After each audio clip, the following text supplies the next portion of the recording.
യേശു കർത്താവ് പറയുകയാണ്, നിങ്ങൾക്ക് ദൈവത്തെയും പണത്തെയും അല്ലെങ്കിൽ ധനത്തെയും ഒരുപോലെ സേവിക്കാൻ പറ്റുകയില്ല. ഒന്നുകിൽ നിങ്ങൾ ദൈവത്തോട് നോ പറയണം, അല്ലെങ്കിൽ നിങ്ങൾ പണത്തോട് നോ പറയണം. ജീവനും മരണവും പോലെ ഒന്നുകിൽ ജീവനോട് യേശു പറയണം, അല്ലെങ്കിൽ മരണത്തോട് യേശു പറയണം. സാത്താൻ യേശുവിനെ പരീക്ഷിച്ചപ്പോൾ ഈ ലോകത്തിലെ സകലതും കാണിച്ചിട്ട് പറഞ്ഞു, എന്നെ നമസ്കരിച്ചാൽ ഇത് തരാം. അപ്പോൾ ഒന്നുകിൽ ലോകത്തിന്റെ സ്പ്ലെൻഡർ, ഗ്ലോറി നമുക്ക് കിട്ടും. പോകുന്നത് എവിടെയാണ്?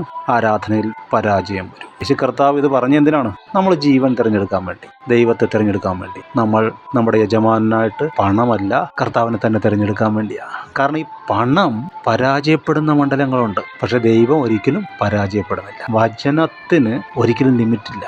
പണം കൊണ്ട് നടക്കാൻ പറ്റാത്ത എത്രയോ കാര്യങ്ങളുണ്ട്. നമ്മുടെ കൺമുമ്പിൽ കണ്ടോണ്ടിരിക്കുകയല്ലേ. ജീവൻ മതി എന്നും പറഞ്ഞ് ഓടുക പണമെല്ലാം ഇട്ടിട്ട്. അപ്പോൾ ഒരുത്തൻ കർത്താവിലേക്ക് വരുമ്പോൾ കർത്താവ് ഇങ്ങനൊരു ഓപ്ഷൻ വെച്ചിട്ട് അവനെ വിശ്വാസത്തിലൂടെ നടത്തുന്നത്. കർത്താവ് ഒരു ദാരിദ്ര്യത്തിന്റെ വക്താവായിട്ടാണോ? അല്ല.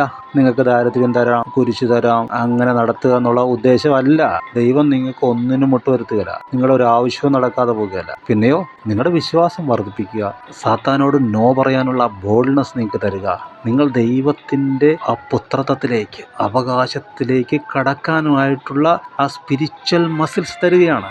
അങ്ങനെ ആയിക്കഴിഞ്ഞാൽ നിങ്ങൾ തന്നെ സമ്പന്നരാകും, മറ്റുള്ളവരെ സഹായിക്കാൻ കൂടെ നിങ്ങൾ പ്രാപ്തരാകും. ആത്മീയമായിട്ടും അല്ലാതെയും നിങ്ങൾ മറ്റുള്ളവരെ സഹായിക്കും.